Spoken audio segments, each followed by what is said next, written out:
இன்னைக்கு யாருக்குமே ஒரு கம்ஃபர்டபுள் செக்ஸ் வச்சுக்கிற என்விரான்மெண்ட் இருக்கா அப்படிங்கிறதே ஒரு கேள்வி. இன்னைக்கு 2 பெட்ரூம் 3 பெட்ரூம் வீடுகள் இருக்கக்கூடியவங்களையும் பார்க்குறோம். ஒரே ஒரு பெட்ரூம்ல இருக்கக்கூடிய ஒரு கணவன் மனைவி குழந்தைகள் இருக்கிறதையும் பார்க்குறோம். பொதுவாகவே நம்ம சொல்லுவோம், ஆண்களை பொறுத்த வரையிலும் செக்ஸில் அவங்களோட எஜாக்குலேஷன் முடிந்த உடனேயே அவங்களுடைய ப்ளஷர், அவங்களுடைய பணி அந்த இடத்துல முடிஞ்சு போகுது. ஆனால் பெண்களை பொறுத்த வரையிலும் அந்த இடத்துல அந்த இன்டர்கோர்ஸ் முடிந்த பிறகு இருக்கக்கூடிய அந்த ஒரு அன்பு, அந்த ஒரு அரவணைப்பு தான் அவர்களுக்கு அதீதமான ஒரு அன்பை வெளிப்படுத்தக்கூடிய விஷயமாக இருக்கு. ஸோ செக்ஸுங்கிறது வெறும் ஒரு உடலுடைய இயக்கமாக பார்ப்பது இன்றைக்கு நிறைய இடங்களுடைய ஆண்கள் அந்த ஒரு கலாச்சாரத்தில் இருக்கிறத நம்ம பார்க்கணும். பெரும்பாலும் அந்த ஆணுக்கு ஒரு செக்ஸ் பண்ணக்கூடிய ஒரு பவர் இல்லை, அவருக்கு எரெக்டல் டிஸ்ஃபங்க்ஷன் இருக்குது அப்படிங்கிற விஷயத்துக்காக டிவோர்ஸ் வந்த ஒரு நிலை போய் இன்றைக்கி நிறைய இடங்களில் நான் பார்க்குறேன். பெண் என்னோட ஒத்துழைப்பதில்லைன்னு சொல்லி ஆண் டிவோர்ஸ் கேட்கக்கூடிய ஒரு நிலை. இன்றைக்கி உலகத்துடைய மக்கள் தொகையில் 50க்கும் மேற்பட்ட பர்சன்டேஜில் இருக்கிறது விமன் தான். அப்போ யோசிச்சு பாருங்கள், அவங்க ஹாப்பியாக இல்லைன்னா எப்படி இந்த உலகம் சந்தோஷமாக இருக்கும். ஸோ அந்த ஹாப்பினஸ் அப்படிங்கிற ஒரு விஷயம் வரும்போது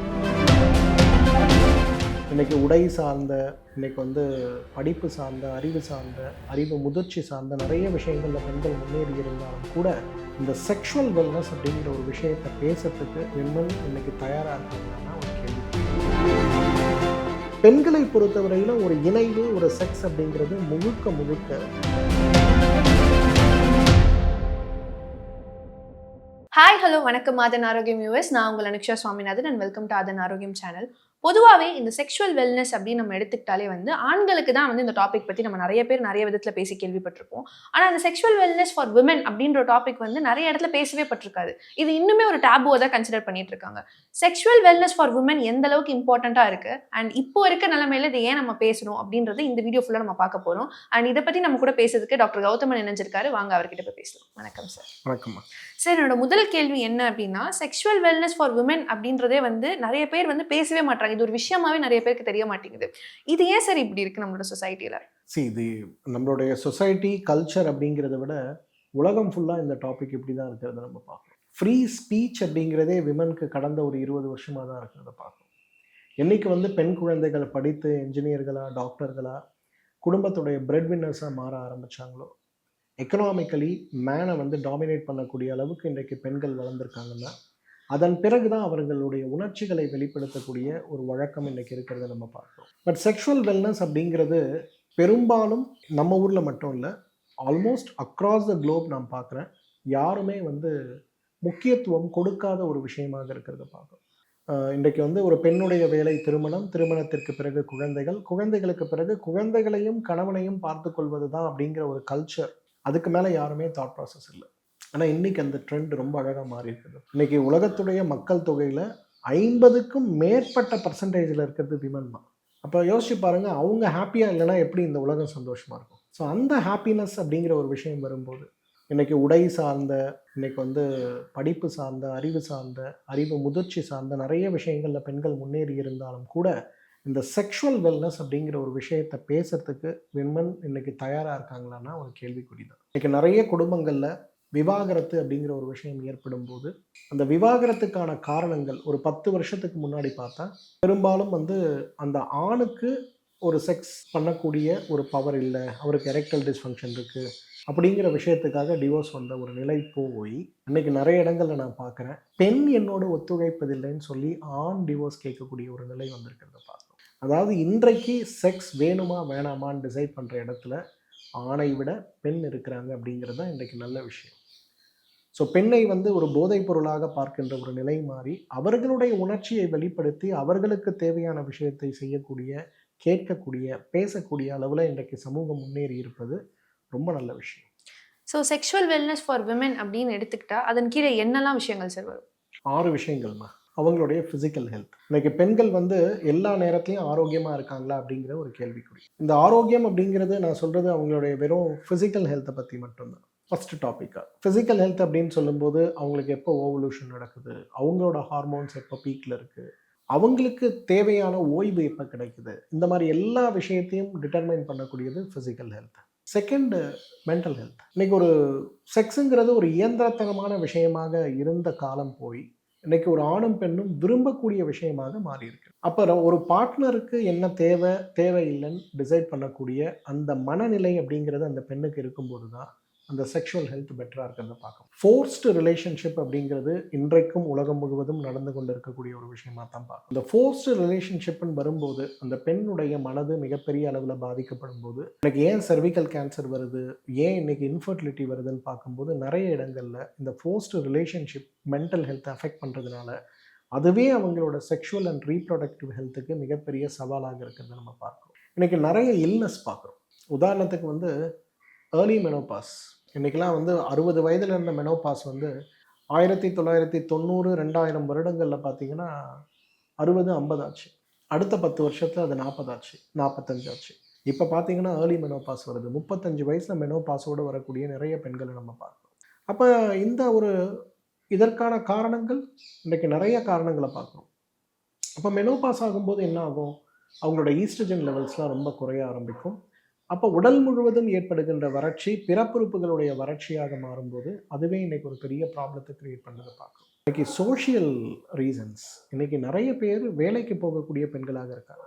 இப்போ ஒரு குடும்ப தலைவியை நம்ம எடுக்கிறோன்னா காலையில் எழுந்துக்கணும், வீட்டுக்கு வேலை செய்யணும், அப்புறம் ஆஃபீஸ் போகணும், ஆஃபீஸில் ஒர்க் பண்ணணும், திருப்பி வீட்டுக்கு வரணும், திருப்பி குழந்தைகளை பார்க்கணும், திருப்பி வந்து வேலை செய்யணும், சண்டே ஒரு நாள் லீவு, அந்த சண்டே ஒரு நாள் லீவ்லேயும் பிரயாணங்கள், கல்யாணங்கள், கோவில்கள், அது இதுன்னு நிறைய இருக்குது. அப்போ ஒரு ரெஸ்ட் இல்லாமல் உழைக்கக்கூடிய ஒரு பெண்ணால் எப்படி ஒரு செக்ஷுவல் ஹெல்த்தை மெயின்டைன் பண்ண முடியும்? அப்போ இதை மீறி ஒரு செக்ஷுவல் ரிலேஷன்ஷிப் தேவைன்னு கணவன் கேட்கும்போது அது வந்து ஒரு ஃபோர்ஸ்டு ரிலேஷன்ஷிப்பாக தானே இருக்கும். So social reasons. அஞ்சாவது, இன்னைக்கு வந்து யாருக்குமே ஒரு கம்ஃபர்டபுள் செக்ஸ் வச்சுக்கிற என்விரான்மெண்ட் இருக்கா அப்படிங்கிறதே ஒரு கேள்விக்குறி. இன்னைக்கு 2 பெட்ரூம் 3 பெட்ரூம் வீடுகள் இருக்கக்கூடியவங்களையும் பார்க்குறோம், ஒரே ஒரு பெட்ரூமில் இருக்கக்கூடிய ஒரு கணவன் மனைவி குழந்தைகள் இருக்கிறதையும் பார்க்குறோம். அப்போ அந்த இடத்துல இருக்கக்கூடிய ப்ரைவசி, அதனால் ஏற்படக்கூடிய மாற்றங்கள், அதனால் ஏற்படுகின்ற பய உணர்ச்சிகள் இன்றைக்கு நிறைய பேரை இந்த செக்ஷுவல் ஹெல்த்தில் இருந்து கொஞ்சம் விலகி போக செய்கிறதையும் நம்ம பார்க்கணும். இது எல்லாத்துக்கும் மேலே இன்னொரு பெரிய காரணம் என்னென்னா நம்மளோட கல்ச்சரல் இன்ஃப்ளூயன்ஸ். 2 குழந்தை பிறந்துருச்சு, இனிமேல் செக்ஸ் தேவையாங்கிற கேள்வி சமூகம் கேட்கக்கூடிய கேள்வியாக இருக்கிறத பார்க்கணும்.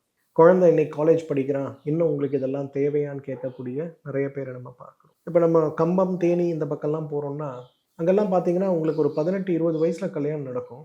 நீங்கள் 45 வயசு ஆகும்போதே உங்களுடைய குழந்தைகளுக்கு கல்யாணம் ஆகிடும். அப்போ 45 வயசில் இங்கே நகரத்துலாம் 45 வயசு இருக்கக்கூடிய ஒருத்தரோட குழந்தை ஒரு 3ஆவது இல்லை 5ஆவது தான் படிக்கும். ஆனால் அந்த பக்கம் நம்ம போய் பார்க்குறோம், கோயம்புத்தூர் பக்கமும் நீங்கள் பார்த்தீங்கன்னா 50 வயசில் உங்களோட பேரங்களே வந்துடுவாங்க. நீங்கள் 70 ஆகும்போது கொள்ளு பேரனுக்கே கல்யாணம் ஆகக்கூடிய நிலைமை வந்துடும். அப்போ என்ன ஆகுதுன்னா 45 இயர்ஸ் நீங்கள் கிராஸ் பண்ணும்போது உங்கள் குழந்தைக்கே குழந்தை பிறக்கக்கூடிய ஒரு நிலை வரும்போது அந்த இடத்துல உங்களுடைய செக்ஷுவல் ஹெல்த் வெல்பீயிங் பெரிய அளவில் பாதிக்கப்படும். அப்போ உங்களால் வந்து இது நமக்கு தேவையா தேவையில்லையாங்கிற தாட் ப்ராசஸ்க்குள்ளே தான் போக முடியுதே தவிர அதை மீறி உங்களால் எதுவும் செய்ய முடிவது கிடையாது. ஸோ இன்றைக்கு செக்ஷுவல் ஹெல்த் அப்படிங்கிறது இன்னைக்கு ரீப்ரொடக்டிவ் ஹெல்த்துடைய ஒரு பகுதியாக தான் பார்க்கப்படுகிறதே தவிர ரீப்ரொடக்டிவ் ஹெல்த் செக்ஷுவல் ஹெல்த்துடைய ஒரு பகுதியாக பார்க்கப்படுவது கிடையாது. ஓகே. அதனாலேயே என்ன ஆகுதுன்னா there is a big mismatch between happiness and reproduction. So மெக்கானிக்கலாக இருக்கக்கூடிய செக்ஸ் தான் இன்னைக்கு அதிகமாக இருக்கே தவிர ஒரு ப்ளஷருக்காக ஒரு கணவன் மனைவி அவர்களுக்குள்ள மகிழ்ச்சியை பகிர்ந்து கொள்வதற்காக அந்யோன்ய வாழ்க்கைக்காக இருக்கக்கூடிய செக்ஸ் கிட்டத்தட்ட நம்மளுடைய சமூகத்தில் இல்லைன்னு தான் சொல்லுவோம். ஸோ என்னோட அடுத்த கேள்வி வந்து என்னன்னா, இப்போ ஆண்கள் வந்து ஒரு இன்டர்கோர்ஸை பார்க்குற விதம், இதை வந்து ஒரு ப்ளஷராக பார்க்குற விதத்தில் பெண்களால் அதை வந்து என்றைக்குமே பார்க்க முடியல. எதிர் அது ஒரு நீங்கள் சொன்ன மாதிரி ஒரு மெக்கானிக்கல் ஆர் ஒரு டியூட்டியாக பார்க்குறாங்களே தாண்டி அவங்களால அதில் ஒரு முழுசாக ஒரு சந்தோஷம் அப்படின்றதுல வந்து அவங்களுக்கு இல்லவே இல்லை. இதுக்கு முக்கியமான காரணம்னா என்னவா சார்? வெரி சிம்பிள்மா. சரி, பொதுவாகவே நம்ம சொல்லுவோம் ஆண்களை பொறுத்த வரையிலும் செக்ஸில் வந்து அவங்களோட எஜாக்குலேஷன் முடிந்த உடனேயே அவங்களுடைய ப்ளஷர் அவங்களுடைய பணி அந்த இடத்துல முடிஞ்சு போகுது. ஆனால் பெண்களை பொறுத்த வரையிலும் அந்த இடத்துல வந்து அந்த இன்டர்கோர்ஸ் முடிந்த பிறகு இருக்கக்கூடிய அந்த ஒரு அன்பு, அந்த ஒரு அரவணைப்பு தான் அவர்களுக்கு அதீதமான ஒரு அன்பை வெளிப்படுத்தக்கூடிய விஷயமாக இருக்கிறது. இதில் இன்னொரு முக்கியமான ஃபேக்டர் நம்ம என்ன பார்க்கணும் அப்படின்னா, ஆண்கள் அதிகமான கேர்ள் ஃப்ரெண்ட்ஸ் வச்சுருக்கிறத நீங்கள் பார்க்கலாம். பெண்களுக்கு அந்த மாதிரி ஒரு கலாச்சாரமே இருக்காது. ரீசன் என்னென்னா, ஆண்கள் வந்து டெஸ்டோஸ்டிரான் சார்ந்த ஹார்மோன்களோடு இருக்கும்போது அவங்களுக்கு டோபமைன் செக்ரேஷன் வந்த உடனேயே அவர்களுடைய பணி அந்த இடத்துல நிறைவு பெற்றது மாதிரி ஒரு உணர்வு ஏற்பட்டு அவங்க வித்ட்ரா பண்ணுவாங்க. ஆனால் பெண்களை பொறுத்த வரையிலும் இந்த இன்டர்கோர்ஸ் முடிஞ்சு அவங்க ஆர்கசம் அடைந்தாலும் கூட அவங்களுக்கு டோபமைன் செக்ரேஷன் அவ்வளோ சீக்கிரம் வராது. அதனால தான் ஆண்கள் நிறைய பெண்களோட தொடர்பில் இருப்பாங்க, ஆனால் பெண்கள் அந்த மாதிரி இருக்க மாட்டாங்க. ஸோ செக்ஸுங்கிறது வெறும் ஒரு உடலுடைய இயக்கமாக பார்ப்பது இன்றைக்கு நிறைய இடங்களுடைய ஆண்கள் அந்த ஒரு கலாச்சாரத்தில் இருக்கிறத நம்ம பார்க்கணும். பெண்களை பொறுத்தவரையில் ஒரு இணைவு, ஒரு செக்ஸ் அப்படிங்கிறது முழுக்க முழுக்க ஒரு ஆத்மார்த்தமான அர்ப்பணிப்பாக இருக்கக்கூடிய ஒரு நிலை இருக்கிறதுனால இன்றைக்கு இந்த மாதிரி நிறைய ஒரு செக்ஷுவல் வெல்னஸ்க்கு இம்பார்ட்டன்ஸ் கொடுக்க முடியாத, வெளிப்படுத்த முடியாத ஒரு நிலை இருந்தது. ஆனால் இன்னைக்கு மாறி இருக்கு. ஒரு 10 வருஷத்துக்கு முன்னாடி கணவனுக்கு எரெக்டைல் டிஸ்ஃபங்க்ஷன் இருக்குது அப்படின்னா அந்த பையனை கூட்டிகிட்டு வர்றது யாருன்னு பார்த்தீங்கன்னா அப்பா அம்மா கூட்டிகிட்டு வருவாங்க, இல்லை அப்பா மட்டும் வருவார். இன்னைக்கு கணவனுக்கு எரெக்டைல் டிஸ்ஃபங்க்ஷன் இல்லைன்னா கூட்டிகிட்டு வர்றது யாருன்னு பார்த்தீங்கன்னா மனைவி தான். ஸோ இன்றைக்கி டாக்டர்கிட்ட தன்னுடைய கணவனுடைய இயலாமையை ஓப்பனாக டிஸ்கஸ் பண்ணக்கூடிய அளவுக்கு பெண்கள் இன்றைக்கி தயாராக இருக்காங்க. ஸோ அப்படின்னா என்ன அர்த்தம்? ஒரு செக்ஷுவல் வெல்னஸ் அண்ட் வெல்பீயிங்னா என்னங்கிறத வெளிப்படுத்தக்கூடிய அளவுக்கு பெண்கள் இன்றைக்கி தயாராக இருக்காங்கன்னு தான் அர்த்தம். ஸோ அதனால் ஐ திங்க் நெக்ஸ்ட் ஒரு 5 இயர்ஸ் 10 இயர்ஸ் நம்ம போகும்போது பார்த்தோம்னா இந்த டாபிக்லாம் இன்னும் பொதுவெளியில் டிஸ்கஸ் பண்ணக்கூடிய அளவுக்கு நல்ல டாபிக்ஸாக மாறி இருக்கிறத நம்ம பார்க்கலாம்.